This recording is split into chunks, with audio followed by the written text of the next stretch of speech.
एक गांव में लखन नाम का एक आदमी रहता था। उसके पास एक मिट्ठू नाम का तोता था। वो एक बोलने वाला तोता था। लखन उसे कभी भी पिंजरे में नहीं रखता था। लखन बहुत मेहनत करता था, लेकिन उसके बावजूद वो गरीब ही रहता था। एक दिन पैसे न होने के कारण, अरे मिट्ठू, तू यहाँ से चला क्यों नहीं जाता? मैं तो तुझे कभी पिंजरे में भी नहीं रखता। चला जा यहाँ से, मैं तुझे क्या खिला पाऊंगा।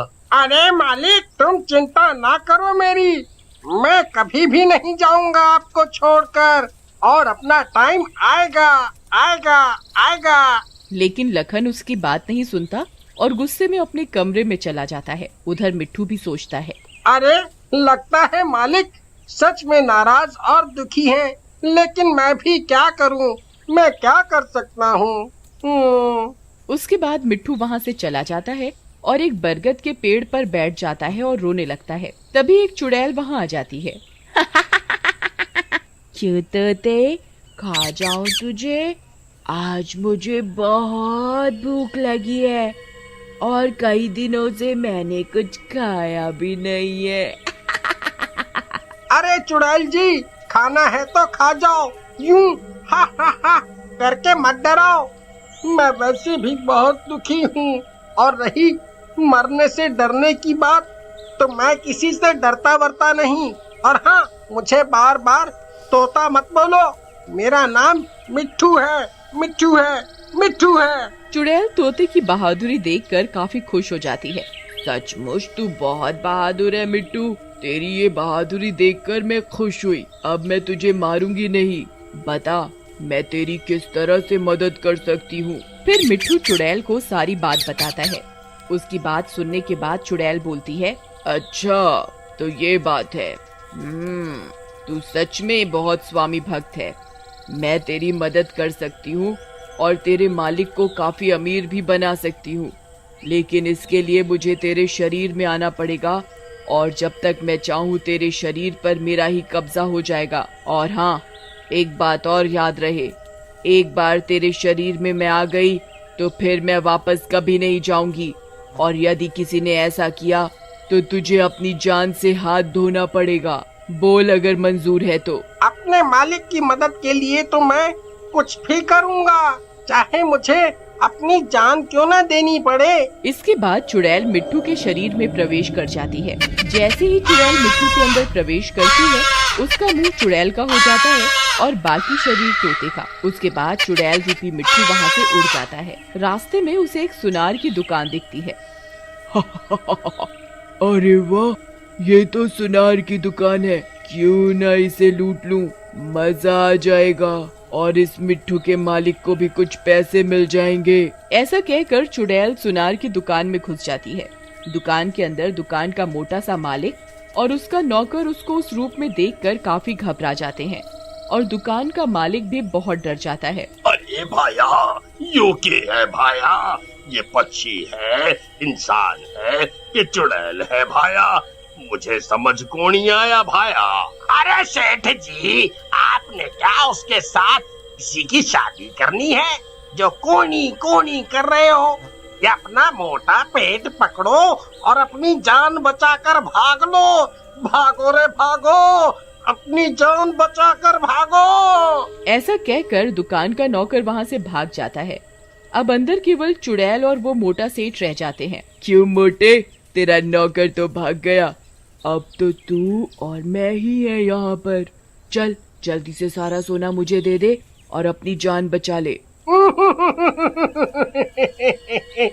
हम तो अपनी जान दे सके हैं, लेकिन सोना कोनी, या तो हमारी मेहनत की कमाई है। मन्ने छोड़ दे, छोड़ दे। लेकिन सुनार की किसी बात का चुड़ैल पर कोई असर नहीं होता और वो गुस्सा हो जाती है। लगता है तू ऐसे नहीं मानेगा, तेरी जान ही लेनी पड़ेगी। ऐसा कहकर चुड़ैल उस सुनार को मार डालती है और उसके शरीर को उठाकर लखन की छत पर रख देती है। चलो, इस मोटे के मरने से एक बात तो हो गई, मुझे खाने के लिए खूब सारा मांस मिल गया। मजा आ जाएगा। और सुनार की दुकान से लूटा हुआ एक बहुत ही कीमती हीरो का हार लेकर लखन के पास चली जाती है और कुछ देर के लिए अपने चुड़ैल वाले रूप से मिट्ठू वाले रूप में आ जाती है। क्यों रे मिट्ठू, कहाँ था तू? कब से तुझे ढूंढ रहा हूँ। कहाँ गया था तू? लेकिन मिट्टू कोई जवाब नहीं देता और वो हीरे का हार नीचे गिरा देता है। अरे बाप रे, ये तो हीरे का हार है। अरे मिट्टू, ये तेरे पास कहाँ से आया? तुझे ये कहाँ पड़ा हुआ मिला? अरे मालिक, तुम्हें इससे क्या, ये मुझे रास्ते में पड़ा हुआ मिला, मैंने इसे उठा लिया। बस अब आप इसे ले लो और ऐश करो, मस्ती करो, आम खाओ। गुठलियाँ क्यों गिन रहे हो? नहीं नहीं, ये किसी और की अमानत है, मैं इसे नहीं ले सकता। तुम इसे वहीं फेंकाओ जहाँ से इसे लाए थे। मालिक, लेना है तो ले लो, नहीं तो फेंक दो आप इसे। इसके बाद मिट्टू वहाँ से चला जाता है। उधर लखन सोच में पड़ जाता है और उसे मिट्टू की हरकतों पर कुछ शक होता है। हो ना हो, कुछ गड़बड़ है। मिट्टू मुझसे इस तरह से कभी भी बात नहीं कर सकता। उधर चुड़ैल छत पर जाकर मिट्टू के शरीर से बाहर आ जाती है और उसे बोलती है, तेरा मालिक तो बहुत सुंदर और ईमानदार है, लगता है एक दिन कहीं मैं इसे ही ना खा जाऊं। नहीं नहीं नहीं, ऐसे मत बोलो, वो मेरे मालिक हैं। आप उन्हें कुछ मत कहो, वैसे भी मैंने आपको अपना शरीर दे दिया है। उसके बाद चुड़ैल इस मोटे सुनार की लाश को खा जाती है। उसके बाद ये सिलसिला ऐसे ही चलने लगता है और चुड़ैल आए दिन किसी न किसी इंसान को उठा लाती और उसे खा जाती। धीरे धीरे लखन के मकान की छत पर कंकालों का ढेर लग जाता है और वहाँ से बदबू आने लगती है। हो, ये छत से कितनी बदबू आ रही है। चल करके एक बार देखना पड़ेगा कि क्या माजरा है। लेकिन जैसे ही लखन अपने मकान की छत पर जाता है, उसके होश उड़ जाते हैं। वहाँ पर चारों तरफ कंकाल ही कंकाल पड़े होते हैं। अरे भगवान, ये क्या है? ये क्या, इतने इंसानों के कंकाल? किसने किया ये, जो ऐसे मार कर इनको खा रहा है? तभी लखन को छत के एक कोने से कुछ खाने की आवाज आती है, जिसे सुनकर वो उन आवाजों के पास चला जाता है। वहाँ उसे एक चुड़ैल बैठी हुई दिखती है और वो किसी इंसान को खा रही होती है और वहीं मिट्टू बेहोश पड़ा होता है। कौन हो तुम? और तुमने मेरे मिट्टू का क्या हाल बना रखा है? मैं कौन हूँ तुझे देखकर भी नहीं पता चल रहा। और तेरा मिट्टू मेरे कब्जे में है, और हाँ, तूने ज्यादा चिक की तो मैं तेरे इस पोपट के साथ तुझे भी मार डालूंगी। इसका शरीर मेरे कब्जे में है और जो मैं बोलूंगी वही ये करेगा, और अगर मैंने इसका शरीर छोड़ा तो ये मर जाएगा। तो इसलिए चुपचाप बैठा रहे और लुटे हुए पैसों से जिंदगी के मजे ले। ऐसा कहकर चुड़ैल वहाँ से चली जाती है। लखन सोच में पड़ जाता है, ये तो बहुत बड़ी समस्या हो गई है। मैं अब अपने मिट्टू की जान कैसे बचाऊं? इसके अलावा तो कोई नहीं है मेरा भी। ऐसा सोचते हुए लखन घर से बाहर निकल पड़ता है। तभी उसका दोस्त रहीम मिल जाता है, जो कि तंत्र मंत्र भी जानता था। और भाई लखन, कहाँ जा रहे हो? मैं इतनी देर से बुला रहा हूँ, सुन भी नहीं रहे, क्या हुआ? मिट्टू के बारे में सोचकर लखन रोने लगता है और लखन रहीम को सारी बात बताता है। अरे बस इतनी सी बात?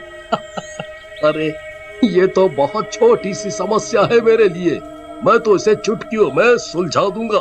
चलो, मैं अब रात में तुम्हारे घर आता हूँ, बस तुम किसी से कुछ मत कहना। उसके बाद रहीम वहाँ से चला जाता है और रात को लखन के घर पहुँचता है। उसके कंधे पर एक पोटली लटकी होती है। कहाँ है वो चुड़ैल लखन भाई? अरे वो चुड़ैल छत पर कुछ खा रही है, सुना नहीं तुमने?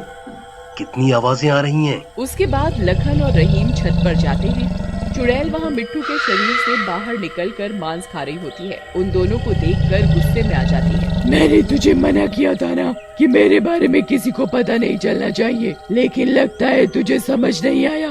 अब तुम दोनों मरोगे, साथ में ये डाकिया भी जो पोटली लटका के चिट्ठी देने आया है। मैं आपसे कुछ बात करना चाहता हूँ चुड़ैल जी।